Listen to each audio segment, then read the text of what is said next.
ಅದನ್ನೇ ಹಾಕೊಂಡು ಮಿಂಚ್ತಾವಳೆ ನಿಮ್ಮ ಅತ್ತಿಗೆ ಅಲ್ವಾ ಪಾರು? ಅದ್ಯಾವ್ದಣ್ಣ ನಮ್ ಕಣ್ಣು ಕಾಣಿಸ್ದಿರೋಂಥ ಪೌಡ್ರು? ಏಯ್ ಮಿಡಿ ಪೌಡ್ರ್ ಕೊಂಡ್ರಲ್ಲ, ಮದ್ವೆ ಆದ್ಮೇಕೆ ನಿಮ್ಗೂ ಗೊತ್ತಾಯ್ತದೆ. ಅದು ಸರಿ, ನಾವೋಗಿ ಕಾರ್ಡ್ ಕೊಟ್ಟು ಬರ್ತೀವಿ. ಕೊಡಂಬಿ ಗೊರ್ಕೆ, ಊರಲ್ಲಿ ಯಾರಿಗೆಲ್ಲ ಕಾರ್ಡ್ ಕೊಡ್ಬೇಕು ಎಲ್ರಿಗೂ ಹಂಚ್ಬಿಟ್ಟು ಬನ್ರಿ. ಸರಿ ಕಣ್ಣಣ್ಣ, ಇವಾಗ್ಲೇ ಹೊಂಟ್ವಿ. ಏಯ್ ಇರ್ಲಾ, ಮೊದಲೇ ಪತ್ರಿಕೆ ಮಾವನ್ ಕೊಡ್ಬೇಕು, ಆಮೇಲೆ ಎಲ್ರು ಕೊಡ್ರಿ. ಆಯ್ತಣ್ಣ, ನೀವು ಹೊರಡ್ರಿ. ನಾವ್ ಈ ಅಲಂಕಾರ ಕೆಲಸ ಎಲ್ಲ ಮುಗಿಸ್ಬಿಟ್ಟು ಆಮೇಲೆ ಕೊಯ್ತೀವಿ. ಸರಿ ಕಣ್ರಲ್ಲ. ಸರಿ ಗರ್ಲ್ಸ್, ನಾವ್ ಕಾರ್ಡ್ ಕೊಟ್ಟು ಬರೋದ್ರೊಳಗೆ ನೀವ್ ಎಲ್ಲಾನು ರೆಡಿ ಮಾಡಿರ್ಬೇಕು, ನೀವೆಲ್ರೂ ರೆಡಿ ಆಗಿರ್ಬೇಕು. ಓಕೆ? ಏನಿದು ಇಷ್ಟೇನಾ ಎನರ್ಜಿ? ನಮ್ ಗುಂಡು ಮದ್ವೆಗೆ ಇವತ್ತೇ ಕಂಕಣ ಕಟ್ಟಿಸಿದೀವಿ ಅಂದ್ರೆ ಹೆಂಗಿರ್ಬೇಕು ಪವರು?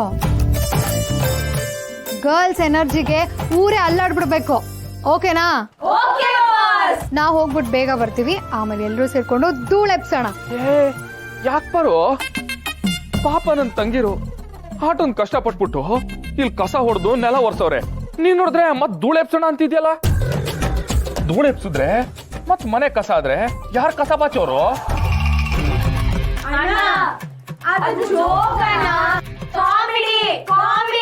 ಓ ಕಾಮಿಡಿ. ಪತ್ರಿಕೆ ಕೊಟ್ಟು ಬಂದು ನಗ್ತೀನಿ, ಬಾಪಾರು. ಸರಿ ಗರ್ಲ್ಸ್, ಬಾಯ್ ಬಾಯ್. ನೋಡಮ್ಮಿ, ನಿಮ್ಮ ಐಡಿಯಾ ಮಾವನ್ ಮಗಳಾಗಿ ನನ್ನ ಐಡಿಯಾದಿಂದ ಎಲ್ಲಿಗೆ ಕರ್ಕೊಯ್ತೈತೆ ನಿಮ್ಮ ಅತ್ಕೇನು ಅಣ್ಣನ್ನು. ಅಲ್ವಾ, ಲವ್ ಹುಸಿ ಜಾಸ್ತಿ ಆಗೈತೆ ಅನ್ಕೊಂಡಿದ್ದೆ. ಸ್ಯಾನೇ ಜಾಸ್ತಿ ಆಗೈತೆ. ಎಲ್ಲ ನಿನ್ ಕೈಯಲ್ಲಿ ಐತೆ, ಆದ್ರೂ ಯಾಕೆ ಹಿಂಗಿದ್ದಿ? ಹಂಗೇನಿಲ್ಲ ಕಣೋ ಪರಶು. ಇಲ್ಲ ಕಣಪ್ಪಯ್ಯ, ಹುಲಿ ಕಾಡಲ್ಲಿ ಮಲ್ಕೊಂಡೈತೆ ಅಂದ್ರೆ ಬೇಟೆ ಮುಗಿಸಿ ಊಟ ಮಾಡ್ಕೊ ಬಂದೈತೆ ಅನ್ಕೋಬಹುದು. ಅದೇ ನಡ್ಕೊಂಡು ಹೋಯ್ತಿದ್ರೆ ಬೇಟೆಗೆ ಹೋಯ್ತೈತೆ ಅನ್ಕೋಬಹುದು. ಹಿಂಗ್ ಸುಮ್ಮನೆ ಕೂತ್ಕೊಂಡಿದ್ರೆ ಏನ್ ಅನ್ಕವ? ಹೇಗೆ ಬೇಟೆ ಆಡೋದು ಅಂತ ಯೋಚನೆ ಮಾಡ್ತಿದೆ ಅಂತ ಅನ್ಕೋ. ಅಂದ್ರೆ ಇಷ್ಟು ದಿನ ಆಡಿದ ಪ್ರಕಾರ ಬೇಟೆ ಆಡೋದು ಬೇಡ, ಬೇರೆ ಏನಾರ ಮಾಡುವ ಅಂತಾನೆ. ಹಿಡ್ದೆ ನೋಡು ಜಾಡು ಪರಶು. ಅಲ್ಲ, ಗಂಡಿನ ಕಡೆಯವ್ರು ಅಷ್ಟೆಲ್ಲ ವರದಕ್ಷಿಣೆ ಕೇಳ್ತಿದ್ರು, ಹೆಂಗೋ ಹೊಂದಿಸ್ಕೊಡ್ತಾ ಇದ್ದಾನಲ್ಲ ಇವನು. ಬರೀ ಆಳು ಅಂತ ಅಂದ್ಕೊಂಡಿದ್ದೆ, ಇವನು ಆಳಲ್ಲ, ಆಳವನು ಅಂತ ಈಗ ಅನ್ನಿಸ್ತಾ ಇದೆ.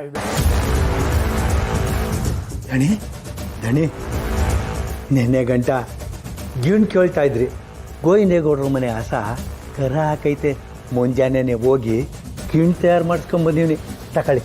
ತಗೊಂಡು ಒಳಗಡೆ ಇಡು. ಇದೇನು ದಣಿ, ಗಿಣ್ಣು ಅಂದರೆ ಭಾಳ ಆಸೆ ಪಟ್ಕೊಂಡು ರುಚಿ ನೋಡ್ತಿದ್ರಿ, ಈಗ ಅಲ್ಲಿ ಮಡ್ಗು ಆಮೇಲೆ ನೋಡ್ತೀನಿ ಅಂತೀರಾ? ಚೆನ್ನಾಗಿ ಮಾಡಿಸ್ಕೊಂಬಂದೀನಿ, ಒಂದು ಕಿತ ರುಚಿ ನೋಡ್ಬಿಡಿ. ನನಗೂ ಹಾಗೆ ಅನ್ನಿಸ್ತಿದೆ ಕಣೋ, ಆದರೆ ಕೇಳಿದ ತಕ್ಷಣ ಸಿಕ್ಬಿಟ್ರೆ ಅದಕ್ಕೆ ಬೆಲೆ ಇರಲ್ಲ. ತಗೊಂಡು ಒಳಗಿಡು, ನೋಡೋಣ ಆಮೇಲೆ. ಸರಿ ದಣಿ.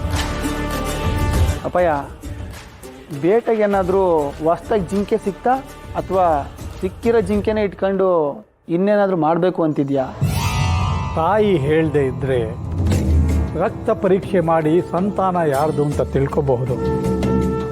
ಆದರೆ ನೀನು ನಿಮ್ಮಪ್ಪನ್ನ ಪದೇ ಪದೇ ಅರ್ಥ ಮಾಡಿಕೊಂಡು ನನ್ನ ಮಗನೇ ನೀನು ಅಂತ ಸಾಬೀತು ಮಾಡಿಬಿಟ್ಟೆ ಕಣೋ.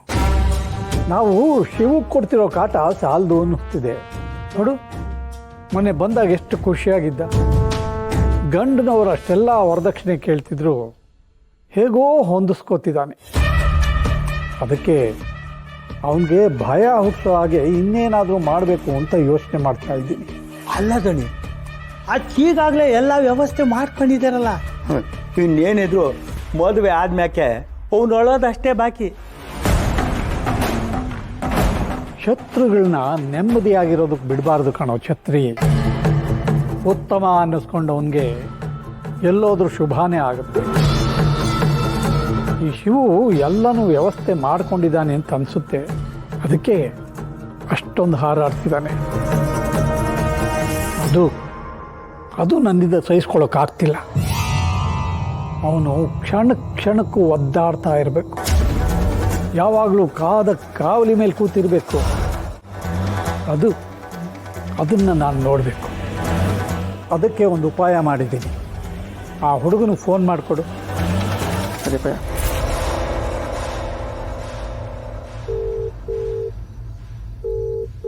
Hello boss. ಲೈ ಪ್ರಶಾಂತ, ಅಪಾಯ ಮಾತಾಡ್ಬೇಕಂತೆ. ಲೋ ಮರಿ, ಸರ್ ನೀವಾಗೆ ಫೋನ್ ಮಾಡ್ತಿದ್ದೀರಾ ಅಂದರೆ ವಿಷಯ ಬೇರೆನೇ ಇರಬೇಕು ಅನಿಸುತ್ತೆ. ಇದೆ. ಇವಾಗ ನೀನು ಏನು ಮಾಡ್ತೀಯ ಅಂದರೆ ಆ ಶಿವಗೆ ಫೋನ್ ಮಾಡಿ ಇನ್ನೂ ಒಂದು 5 ಲಕ್ಷ ವರದಕ್ಷಿಣೆ ಕೇಳಬೇಕು. ಆಲ್ರೆಡಿ 5 ಹೇಳಿದ್ದೀವಿ, ಮತ್ತೆ 5 ಅಂದರೆ ಅನುಮಾನ ಬರಲ್ವಾ ಸರ್? ನಿಮ್ಮಪ್ಪ ಕೊಡ್ತಾನೇನೋ ದುಡ್ಡನ್ನ? ಇಲ್ವಲ್ಲ, ನಮ್ಮ ಹತ್ರನೂ ಇಸ್ಕೊಂಡು ಅವ್ರ ಹತ್ರನೂ ಇಸ್ಕೋತಿದೀಯ. ಹೇಳಿದಷ್ಟು ಮಾಡೋ. ಕೋಪ ಮಾಡ್ಕೊಬೇಡಿ ಸರ್, ಅವ್ರಿಗೆ ಅನುಮಾನ ಬರಲ್ವಾ ಅಂತ ಕೇಳಿದೆ ಅಷ್ಟೆ.